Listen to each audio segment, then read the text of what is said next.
Assalamu alaikum everyone. I am Sabahat Quraishi and I welcome you to the haqnews education special segment. Well, today I am very excited because we have a very renowned advocate of children's literature, Mr. Mahesh from Sri Lanka. And let me welcome to you to Mr. Mahesh. Hi Mahesh. Hello. To our show. Thank you very much for inviting me. Thank you Mahesh. First of all, please tell us about your journey regarding children's literature and what is the inspiration behind doing children's literature? Well, I'm from Sri Lanka. So I'm coming from not necessarily from the urban background. So my background is like, my hometown is like quite a rural, a small town. So when we were young, I remember in our little town is full with Russian books.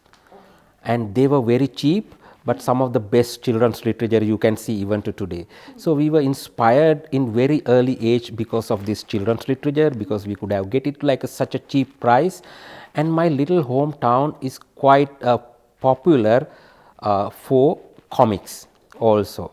There were few comic makers in my little town, as well as most of our shops, especially salons, are full of comic magazines weekly. So as a young kid, I used to go to these places and read all these comics, even though it was not allowed for kids.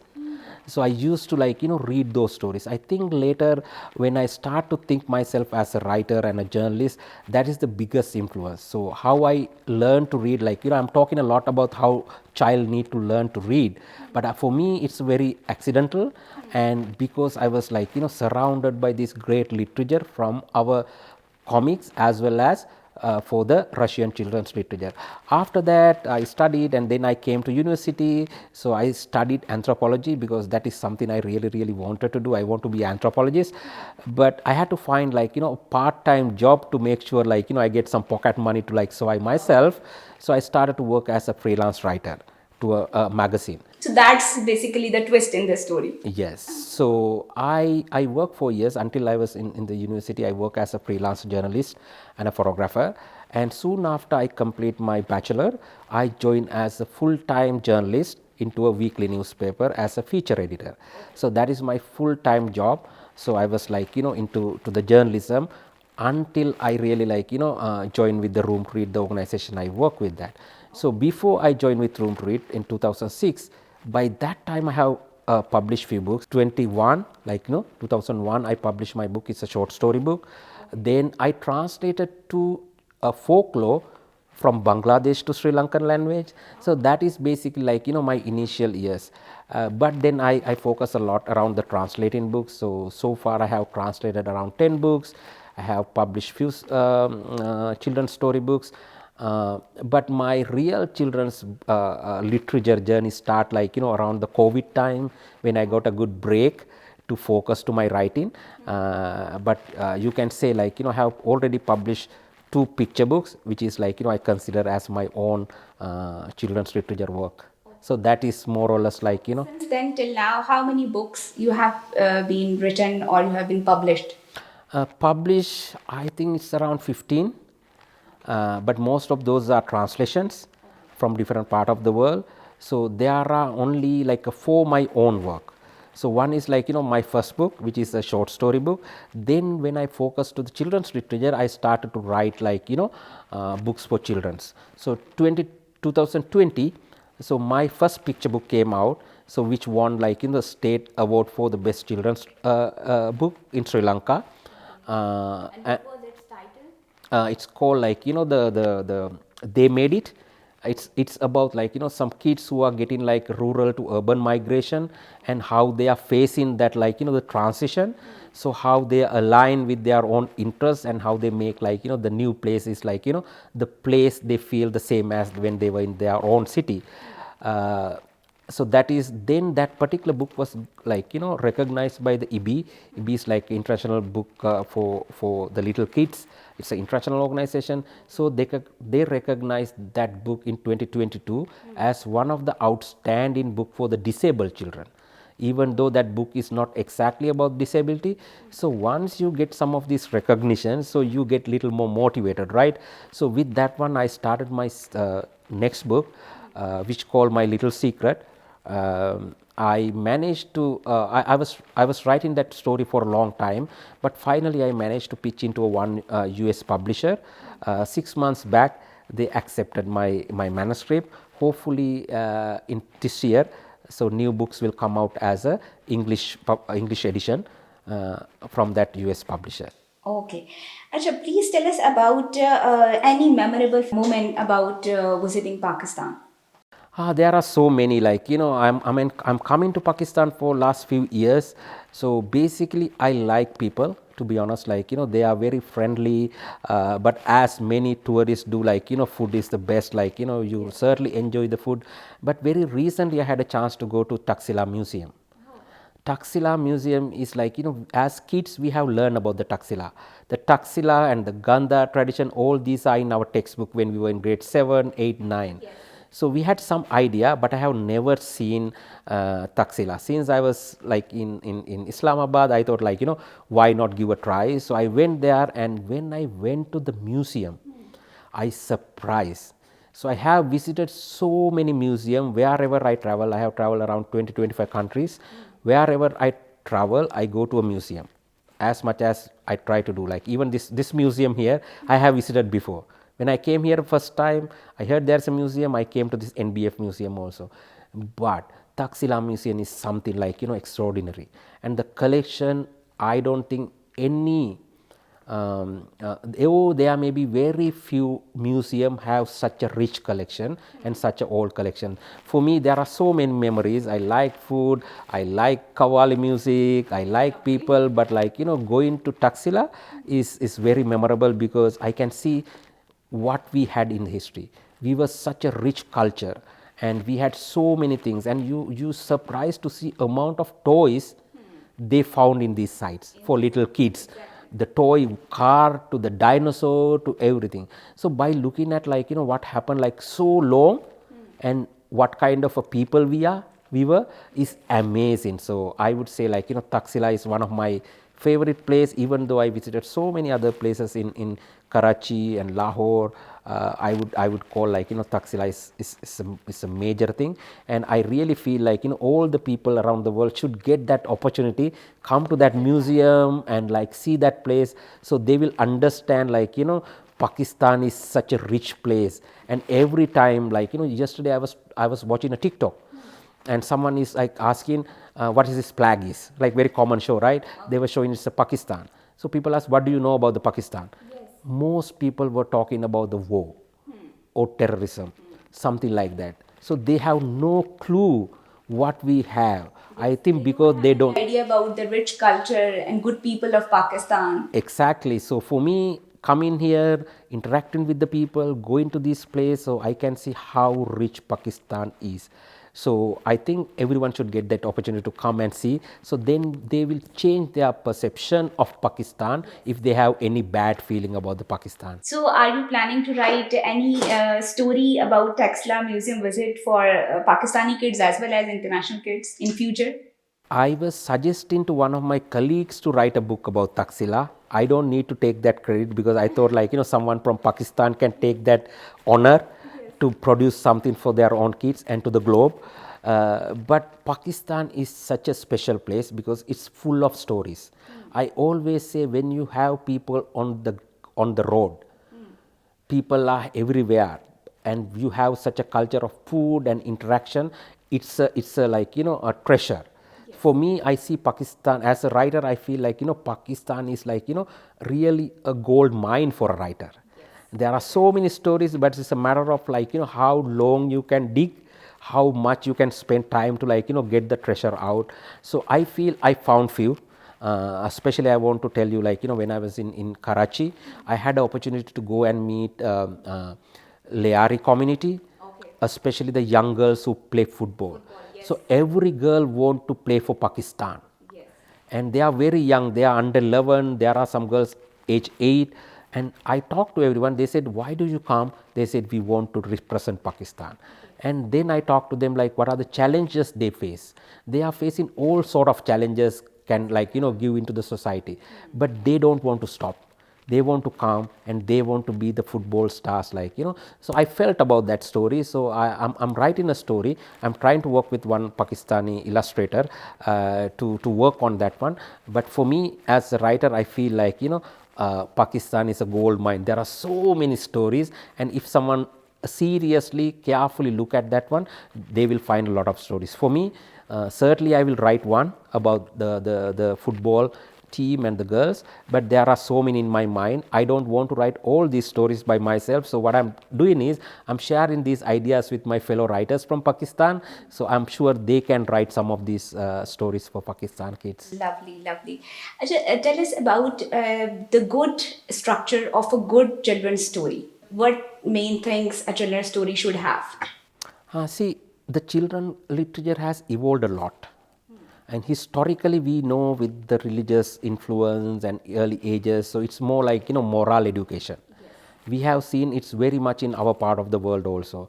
But after 70s and especially 80s, 90s, the children's literature took a very different shift to make it more child oriented. The purpose has gone away from a child to learn a lesson to make sure child understand the story. Child is going through experience of the character and reading the story. Child is enjoying, so it become more related to their life, and book is no more a teaching tool. Yes. So it used to be a teaching tool for a long time, but now modern children's literature, they don't consider it as a teaching tool. So that's the first thing we have to keep in mind. Even when I start to work with Pakistani writers, and like I found they always want to teach something with a good heart. I totally understand the purpose is very, very innocent and fine, but that is not how the modern children's literature work. So there are so many different narrative structures. Historically, it used to be very straightforward, linear, beginning, middle and end. Now there are so many different experiments happening in the world. Therefore, I don't want to say this is the right way to write, but you have to keep in mind whether that particular story or the particular book is for kids. They will enjoy it, they will learn from it, and they will keep that in mind. So that is what happened to adults, right? When you read a book or when you watch a movie, sometimes that movie or the novel is in your head for years and years. But that is not happening that much into children's literature. But in the world, you will see some of these picture books the child read in age 3, 4, 5, 6. They remember it for like a long time. They remember it like a fresh life experience in their minds. Because it's such a rich experience, they don't want to forget it. Exactly, it happened to, like, you know, many adults when they read novels and anything. So for me, how to make a memorable book should be like, you know, your first philosophy. Okay. So after that, main thing is the purpose or concept of that story. Yes. What you want to communicate to them. What you want to communicate to the children and how much children will like it. Okay. Why they like it. And at the end of the day, it doesn't need to be typical soap opera where you can enjoy and you don't take anything back home.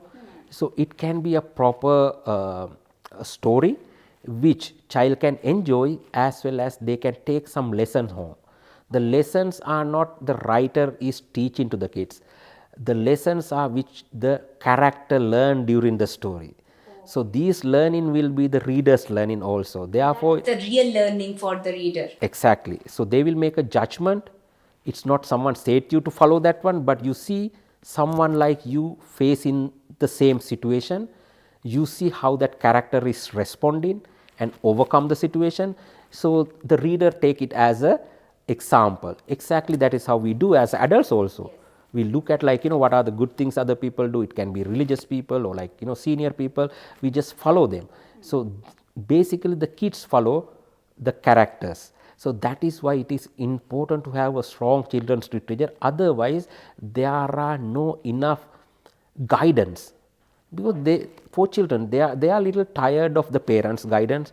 They are little tired of the teachers' guidance. Some cases they are little tired of the religious guidance. Yes. So they need something they feel no one is trying to teach me.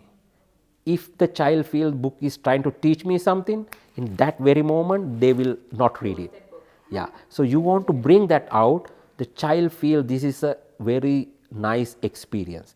All beautiful books in the world which having, like, you know, good entertainment qualities ultimately give a life lifelong learning to the child. So, what is your favorite children's story and why? It's a tough question. There are so many. I would say my favorites, but You want to share it with the audience?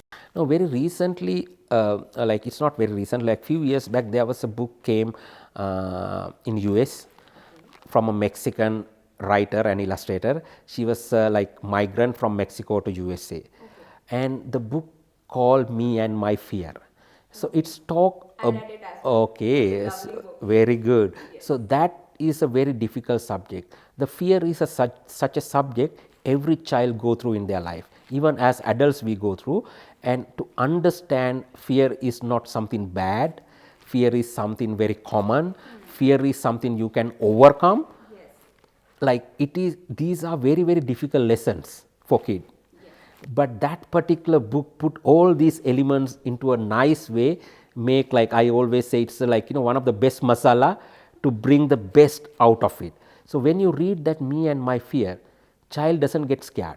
So normally if we want to talk about the scariness, first we make them scared. But that particular book doesn't do that one. It goes such a simple way and very comprehensive way. You can learn about the fear. You can learn how to manage that one well. So with that I want to bring like very new trend of like the children's literature about the social emotional well-being. So later years, like last decade, a lot of children's literature look at the social emotional well-being, because that has recognized as one of the biggest challenge with this fast moving world. Lot of stress even for kids, from the schools, from the exams, their family structure, single parenting, divorce, these, that, like child's life is a chaos. And psychological issues are increasing day by day. Because of these things, right? Stressors around the child. So little kids, no one talking things seriously with them. So their only rescue is the books. So if the books can be their teachers in that sense, book can be the mentors, book can be the coaches, book can be the guidance. So they will learn these things are not only for me, because it's not happening to only one child, it's happening to so many childs. So what a good children's book do is telling to your reader, don't worry, you are not alone. There are so many kids going through the same experience. So it make it easy for the self-awareness, self-management and everything. So that will strengthen the social emotional well-being of the children. Social emotional well-being you can't teach at school, you can't teach it anywhere else. It need to be authentically created. So the literature seems the only way you can do that one. Therefore I think like to Best way to communicate or to coordinate with the children about the psychosocial issues and anything of and how to overcome it, basically. anything, even like I would say how to become a patriot. You can't just teach at a school, you can't just make it like force someone to be a patriot. To create a story so that they can experience it well. How beautiful my country is, how important my people are, how important my religion is, how important my... So we were telling them how important we are for years and decades, but they don't care. That is why we go slowly into a chaos. To make that properly understand, then you have to bring it in the early days of their lives, and that's only can happen to the children's literature. There's no other way. That's why we said that a reader lives a lot of lives as a person who is not reading. So if you are reading good books, so you are living different lives. Exactly. And learning a lot of life experiences as well. So Sri Lanka, we have like he's one of our best, like a legend writer. He said if you read books, you will live 400 years. It's exactly the same thing as you say. Yes. You experience a lot. Like experience, if you collect it together, it's like you have lived 400 years. So that is the one thing can happen to a reader. So we all know when you have more experience, you become matured quite quickly. So we need children who get in matured, who understand the world better, who make right decision, who is not biased, who respect into the others and to the cultures and to the the religions. So to make that child, our own lessons and morals doesn't work. They need to go through the situations. So what children book does is, children book take them through situations. Yes. They will experience and they will make a judgment. So they may make a wrong judgment, right judgment, it doesn't matter. But giving more and more opportunity to explore, and then ultimately they will make the right decision. So it need to be self driven decision making rather forced decision making. So that's what encourage in the children's literature. That is basically the thumb rule to how to educate the children through literature via storybooks. So, tell us about the tips basically for our young writers who want to write storybooks for Pakistani children as well as for international kids as well. First thing is you should know the subject. Whatever subject you study, first you need to learn some conceptual background. For that, Subject means the kids or the topic you want to. in children's literature is very diverse. So if you are in children's literature, you have to know about pedagogy of like education. You have to know child psychology. You should know somewhat of like sociology. Then you have to know a little bit of a neuroscience, and then you have to learn about the literature, because a children's book is very different from adult's book. You have to look at all these different elements. When I say you have to know about everything around child. So it's not only the literature, but you need to learn little more about the children's literature. Unfortunately, in our countries, we don't have a formal academic program for that one. But if you get like to the other countries, you will find you can do like children's literature and children's writing masters. Writing for children can be a PhD. So it's a big subject. That's a news. Yeah. We don't have such thing. It's not only Pakistan, a lot of countries I work like we don't have such a thing. We are trying to establish those things slowly, and that is why I feel like Ministry of Education is coming to this platform, and National Book Foundation in this platform. We think they are the key players, right? We want to make sure they convince to start something like those. So in one day we will have that opportunity. So when you don't have such programs, how do we expect our literature will be good? So the literature reflect the quality of the people who do it. So unfortunately, our writers, illustrators don't get that formal opportunity. Therefore, our literature is not in a great level in Pakistan or any other country in South Asia or Africa, wherever I were. So it is very important to recognize it's a subject. It's not like anyone can write. A lot of people take into the granted. They think, it's for kiddos. Like don't worry, I can write anything. That's a very big misunderstanding. We shouldn't encourage that one. Anyone can't write for anyone. And as adults and parents, we have a misconception that children don't understand the big things. But they are, what do you think as a children's literature advocate? Do they observe more? Do they experience more as an adult? They should be treated as an adult or as a kiddo? See, if you look at the general practice in the world, there's a term called culture of reading. So the places where the culture of reading is, they have like culture in anthropological sense, like continuous practice. So they basically use picture books with kids from very early ages. For example, there's a very famous book like published like few years back that called Good Touch and Bad Touch. So now it's a very tough subject.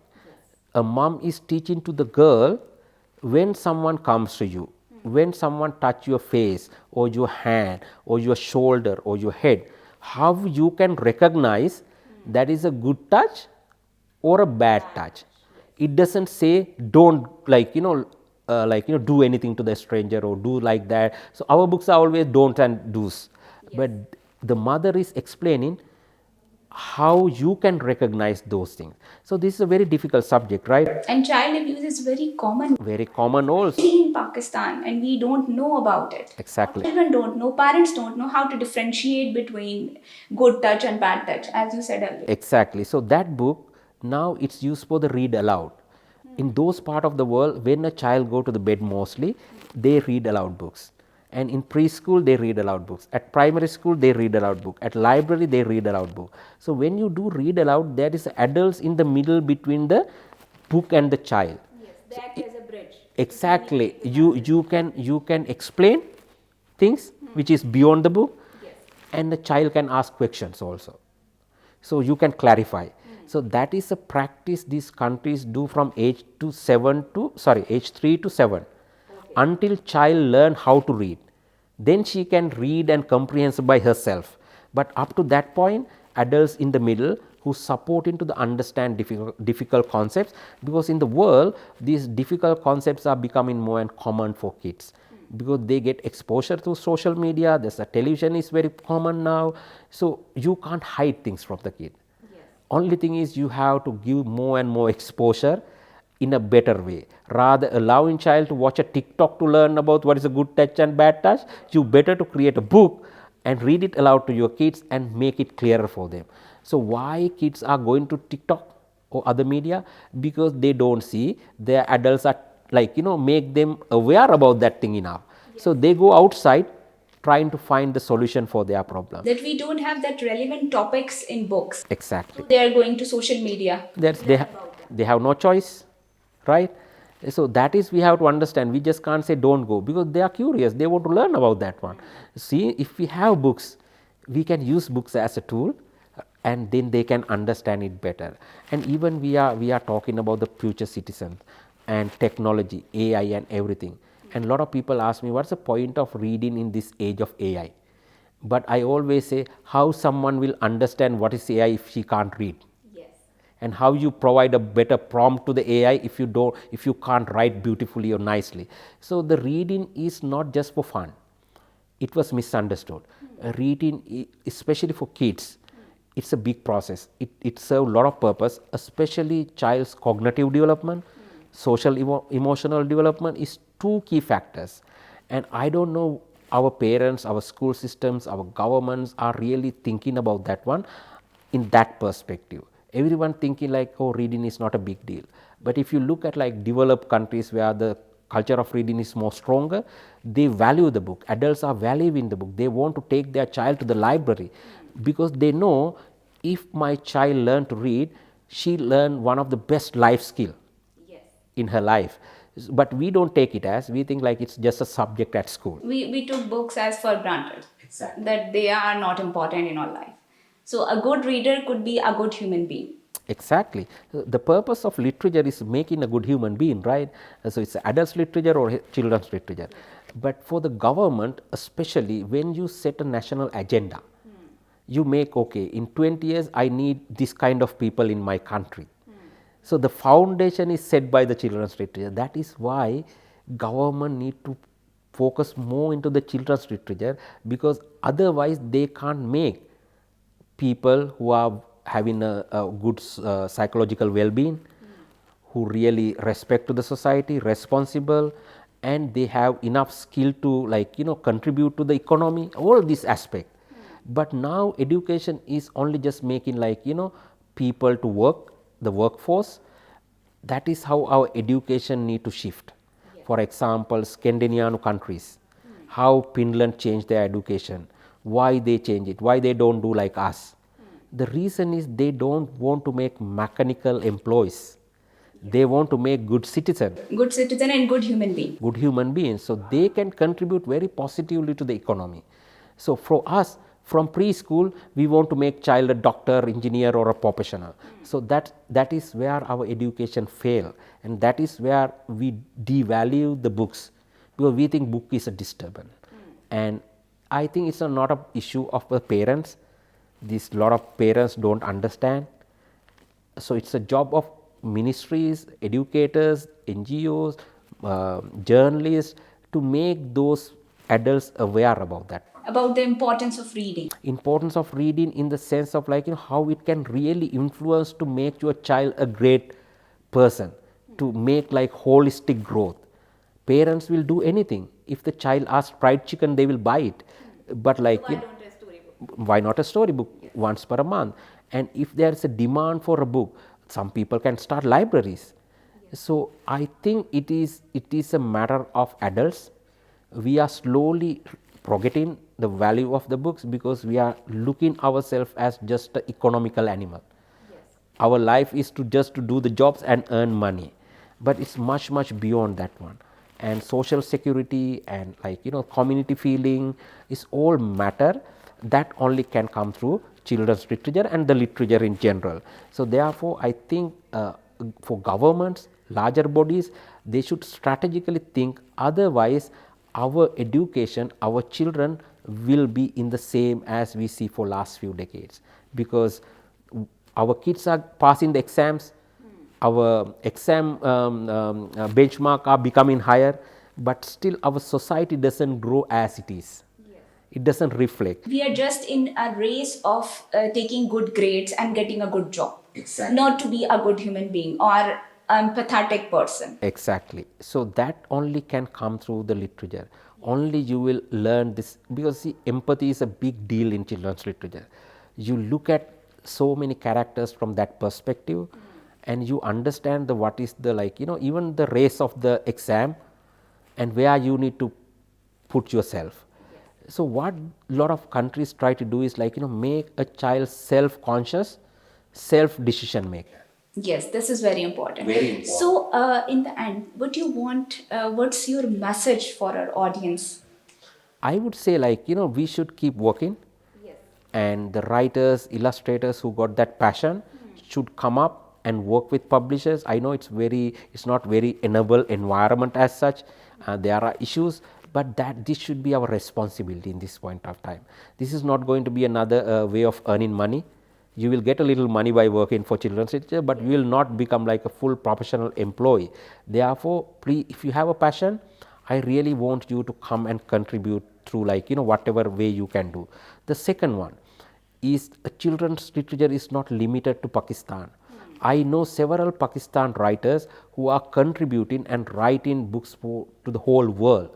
And that also will take the image of Pakistan further, and it will make Pakistan in a special place in the world map. Therefore, children's book creators can come up, they can settle in the Pakistan thing as support into the new generation, and if they want to take it more seriously, there are a lot of other ways they can become professionals. I am telling this with very confidence because I know some of the people from Pakistan, some of are part of my work, and they are conquering the world. They are not just staying in Pakistan. So the world is big, opportunities are a lot.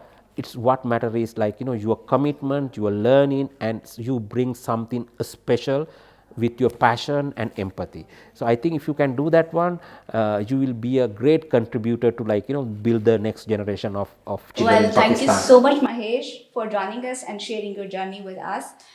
Dear audience, that's all for today. One more thing, don't forget to comment your favorite story in the comment. Allah Hafiz.